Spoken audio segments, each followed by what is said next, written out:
First time మా Nellore MGP మాల్లో అయితే విరాట్ కోహ్లీని అయితే చూశాను. అసలు ఏం జరిగిందంటే మా తమ్ముడు వాళ్ళు అయితే కాల్ చేసి వీకెండ్ కదా ఎక్కడికైనా బయటకు వెళ్దామన్నారు. వీకెండ్స్ లో బయట అనగానే ఫస్ట్ గుర్తొచ్చేది మా నెల్లూరు వాళ్ళకి ఎంజీబీ మాలే. ఎందుకంటే హైదరాబాద్ కి చార్మినార్ ఎంత ఫేమస్, వైజాగ్ కి బీచ్ ఎంత ఫేమస్, మా నెల్లూరు వాళ్ళకి ఎంజీబీ మాల్ కూడా అంతే ఫేమస్. ఎందుకు అలా అన్నానంటే వీకెండ్స్ వస్తే చాలు ఇక్కడ అంతా కలర్ఫుల్ గా నిండిపోయి ఉంటారు, అంత జనాభా వస్తారు ఇక్కడికి. ఇంకా అందుకని నేను మా తమ్ముళ్ళు కూడా ఇక్కడికే వచ్చాము.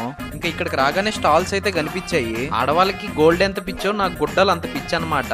అందుకని నాకు నచ్చినవి అన్ని తీసుకొని చూసి తీసుకుందామంటే మా అమ్మ అయితే గుర్తొచ్చింది. రీసెంట్ గానే షాపింగ్ చేశాను మా అమ్మతో. మళ్ళా ఇప్పుడు కానీ షాపింగ్ చేస్తే ఇంటికి కూడా రావద్దంటది మా అమ్మ. మాల్ లోపలికి వచ్చామో రాలేదో అప్పుడే మా లడ్డుగాడికి డౌట్స్ అయితే స్టార్ట్ అయ్యాయి. ఆ డౌట్ ఏదో కాదు, ఇది కొనిన తర్వాత డెలివరీ ఆటోలో ఇచ్చి పంపిస్తారా, కారులో ఇచ్చి పంపిస్తారా, బైక్ లో ఇచ్చి పంపిస్తారా అని అడిగాడు. లేదరా నెత్తి మీద పెడతారు, నువ్వే ఎత్తుకొచ్చుకోవాలని చెప్పాను.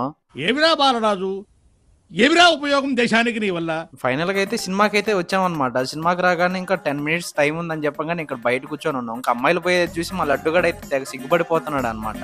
ఇంతలో సినిమా అయితే స్టార్ట్ అయ్యింది. సినిమా అయితే చాలా బాగుండింది. మీకు ఎలా అనిపించిందో కామెంట్ అయితే చేయండి. ఇంకా మూవీ బ్రేక్ ఇస్తే అందరు టాయిలెట్స్ లో పని కానిచ్చేకి వెళ్తే మేము పనికి మాలి స్నాప్లు మిర్రర్ ముందు దిగదామని చెప్పి వెళ్ళాము. ఫైనల్ గా స్నాప్లు అయితే తీసేసుకొని మూవీ అయితే చూసేసి ఇంటికి అయితే రిటర్న్ అయిపోతున్నాము. రిటర్న్ అయిపోయేటప్పుడు ఇక్కడ ఎక్కడ చూసినా ఆడవాళ్ళు గుడ్డలే. ఎందుకంటే ఆడవాళ్ళు చీర నుంచి వాళ్ళు వేసుకునే చెప్పుల దాకా అన్ని మ్యాచింగ్ ఉంటేనే కొంటారు. అదే అబ్బాయి అనుకోండి, మేము వేసిన ప్యాంటు షర్ట్ ఏ కలర్ కూడా గుర్తుండదు, అంత సింపుల్ గా ఉంటాం మేము. ఇంకా వీడియో స్టార్టింగ్ లో విరాట్ కోహ్లీని చూశానని చెప్పాను కదా, అది ఏదో కాదు, ఇది 3D విరాట్ కోహ్లీ టాయ్ అంట. చాలా రియలిస్టిక్ గా ఉంది. మీకు ఎలా అనిపించిందో కామెంట్ అయితే చేయండి. వెళ్తూ మన యూట్యూబ్ ఛానల్ అయితే సబ్స్క్రైబ్ చేసుకుని ఇన్స్టాలో అయితే ఫాలో అయిపోవచ్చుగా. ఉంటాం మరి, బాయ్.